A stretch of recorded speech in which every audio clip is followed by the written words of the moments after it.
सभी सनातन प्रेमियों को मेरा प्यार भरा राधे राधे। मैं अभी तक एसपीएल में व्यस्त था, इसके कारण ये वीडियो मैं नहीं बना पाया, लेकिन ये वीडियो मुझे थोड़ा 1-2 दिन और पहले बनाना चाहिए था, लेकिन अब देर से आए, इसलिए इसको जल्दी सभी सनातनियों को शेयर कर दें।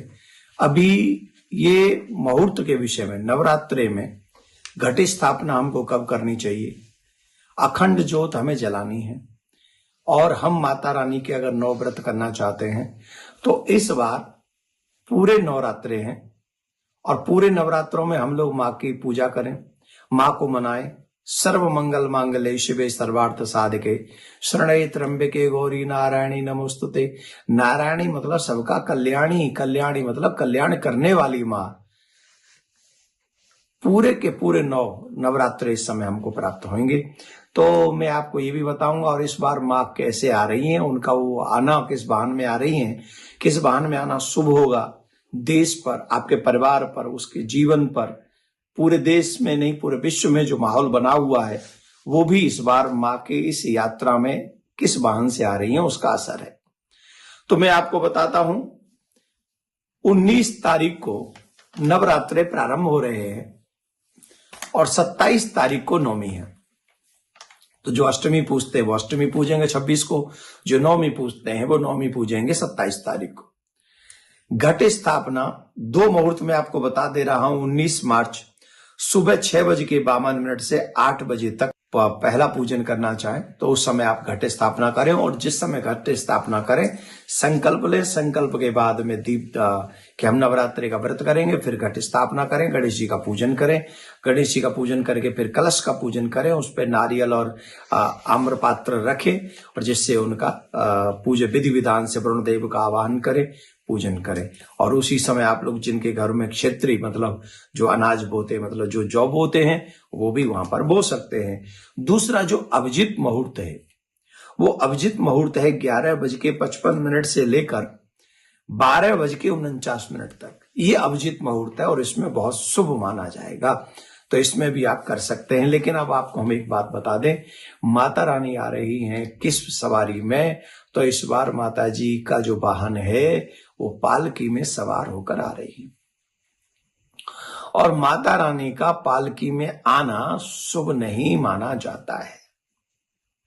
इसलिए इस अशुभता को मिटाने के लिए अपने घर में आपको नित्य ही ये पूजा करनी चाहिए। जैसे हमारे घर में माँ की ज्योत तो जलाते ही हैं, साथ में हमारे ब्रज में तो कहते अग्यारी करते हैं, मतलब एक गाय के गोबर का कंडा लेते हैं, उसे जलाते हैं, गर्म करते हैं, फिर उसके ऊपर लौंग से माँ का भोग लगाते हैं, बतासे इत्यादि से भोग लगाते हैं। इसको हमारे ब्रज में अग्यारी कहते हैं, आपके यहाँ जो भी कहते हो उस तरीके से समझ लीजिए। कम से कम 5 जोड़े नित्य लौंग के घी में डुबोकर, देसी गाय के घी में डुबोकर नित्य वो माँ को अग्यारी करें, जिससे हमारे घर में उस अशुभता का कोई प्रभाव न पड़े। माँ से प्रार्थना करें, माँ हम आपके बच्चे हैं, हमारे घर में इस अशुभता का कोई वो न पड़े, प्रभाव न पड़े, जिससे आप जो पालकी में सवार होके आ रही हैं। अब देखिए इसका क्या असर होगा। इसमें मौसम भी अनिश्चित हो जाएगा, कहे तो भयंकर आंधी आ जाएगी, जिस समय बारिश नहीं होनी चाहिए उस समय बारिश हो जाएगी, किसानों के लिए मुश्किल खड़ी हो जाएगी, फसलों पर इसका डायरेक्ट असर होगा। राजनीतिक लेवल पर भी अस्थिरता होगी, प्रजा के प्रति भी दुखद रहेगा। अभी आई नहीं है, लेकिन आप देख लीजिए पाकिस्तान में बम फूट रहे हैं, अफगानिस्तान में बम फूट रहे हैं, ये सब हो रहा है। तो और ईरान और अमेरिका लड़ी रहे, तो ये एक समय शुभ नहीं है, अशुभता का समय माना गया है। स्वास्थ्य के प्रति सचेत रहे, स्वास्थ्य में भी नेगेटिव इसका असर हो सकता है, इसलिए स्वास्थ्य के लिए नित्य माँ का पूजन करें और प्रार्थना भी करें कि हमारे परिवार में सब सुरक्षित रहे। लेकिन एक अच्छा लक्षण ये होगा, जिस समय 27 तारीख को माँ जाएंगी तो जाने वाले समय उनकी सवारी चेंज हो जाएगी, वो हो जाएगी हाथी गजराज। जैसे ही गजराज पर वापस जाएंगी तो वो अशुभता के लक्षण थोड़े कम हो जाएंगे।